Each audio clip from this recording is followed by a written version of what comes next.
Être aidant, c'est un accompagnement journalier avec beaucoup de patience et beaucoup d'amour. Bon, j'étais aussi stressée que lui au quotidien. C'est quand, il y a 6-7 ans, oui, ou un peu plus, que ça a commencé elle a commencé à décliner, où là, j'ai pris conscience qu'il me fallait des aides et qu'il fallait que je sois un petit peu plus entourée par des professionnels.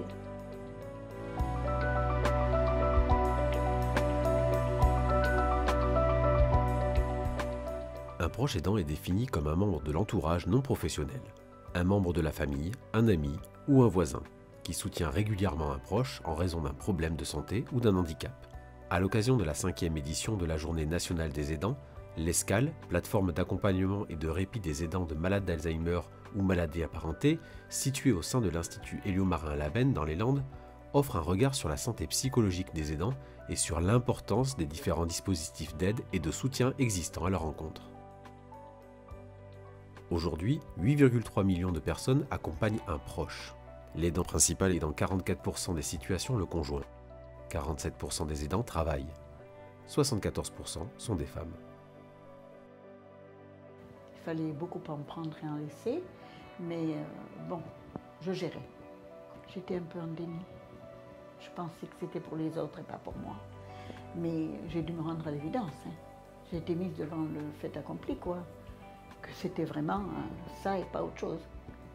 C'était vraiment cette maladie d'Alzheimer. Moralement, c'est usant. C'est très usant et j'arrivais que je ne pouvais plus dormir. Bon, puis après, il y a eu aussi un petit peu la maladie évoluant. Il a été un petit peu agressif. Et bon, il y a eu des moments où ça ne s'est pas très bien passé. Et c'est pour ça qu'après, j'ai été obligée de le mettre en long séjour, quoi.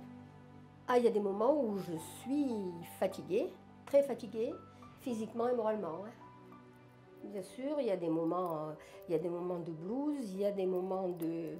On a envie de baisser les bras parce qu'on n'en peut plus, parce qu'on est fatigué, parce qu'on n'est pas beaucoup aidé par l'entourage, mis à part les gens de la plateforme et de l'Éliomarin, bien sûr, mais la famille, elle est un peu absente.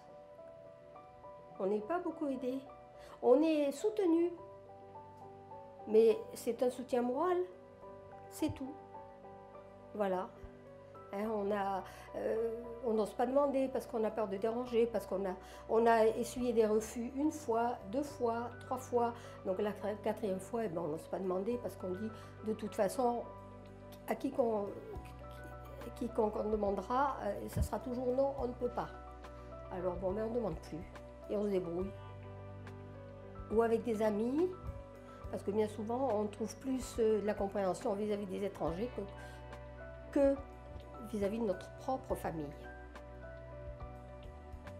C'est pas toute la famille, mais c'est les 3/4.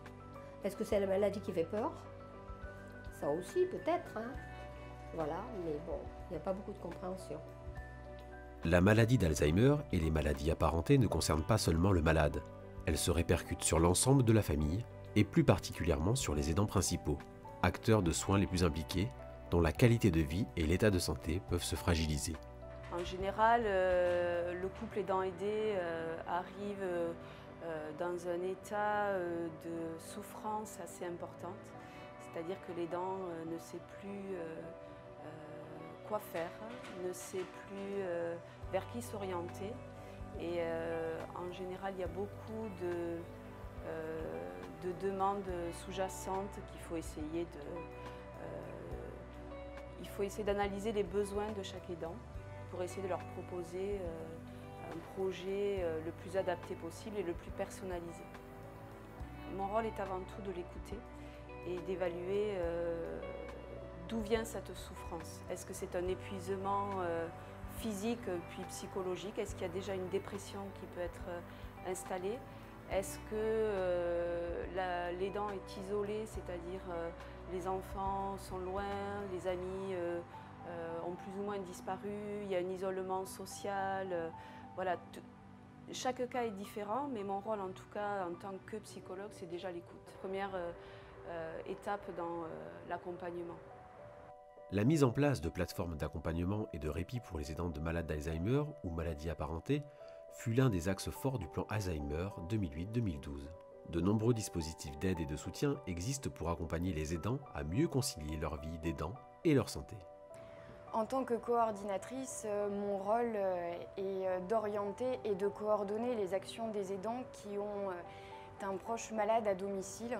Ce rôle a été mis en place dans le plan Alzheimer 2008-2012 qui a évolué ensuite par le plan maladies neurodégénératives 2014-2019. Le but de la plateforme est aujourd'hui de permettre aux aidants de maintenir leurs proches malades à domicile le plus longtemps possible.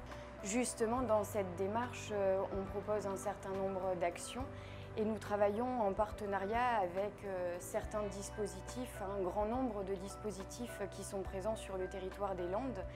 Ces dispositifs ont plusieurs rôles qui sont l'information, mais aussi le soutien, la formation, ou encore de permettre aux aidants de prendre du temps pour soi. Ce qui permet donc aux aidants de pouvoir contacter n'importe quel dispositif, ainsi la coordination se fera entre tous. Nombreux sont les acteurs engagés dans l'accompagnement des personnes en difficulté de vie et de leurs aidants. Des actions en partenariat comme par exemple l'accueil du jour commun à Kikem, formé d'établissements partenaires sur les territoires Marénadour, Côte-Sud et Seignan, sont menées pour que les forces de chacun soient réunies et que les aidants puissent trouver des réponses concrètes et diverses près de chez eux et en fonction de leurs besoins. Les ateliers qui sont proposés par la plateforme, qui sont intéressants et puis qui nous permettent de nous rencontrer de temps en temps et ça nous fait beaucoup de répit. Ça nous permet de souffler et on en a besoin, quoi. C'est indispensable. Moi, je conseille aux aidants qui sont nouvellement inscrits ou qui vont s'inscrire qu'il faut absolument qu'ils aient affaire à des professionnels parce que c'est là qu'on trouve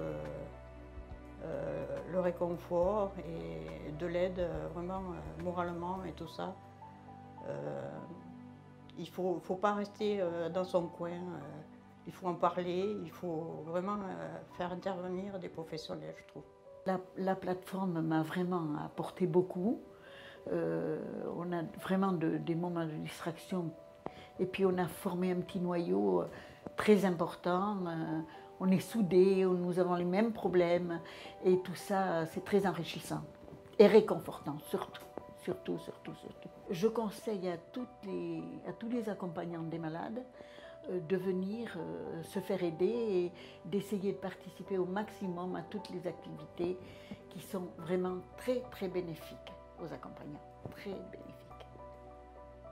C'est grâce au dispositif d'aide que j'ai pu me confier. Ils m'ont énormément aidée.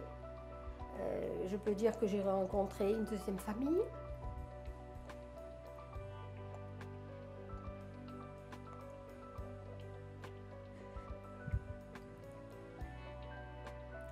Vous savez, quand on vient ici, on est tous dans le même cas. Alors je dis toujours, quand on en parle, on n'a pas les yeux qui se lèvent au ciel, les regards sur le côté, les petits sourires en coin, comme on rencontre des fois, l'air de dire « elle nous barbe ». Voilà, là on nous écoute, on nous encadre, je pense qu'on nous apprécie à nos justes valeurs, mais nous on les apprécie aussi parce qu'elles ont un cœur comme ça, elles savent parler à nos malades. Moi je peux dire que je les aime, quoi. C'est tout.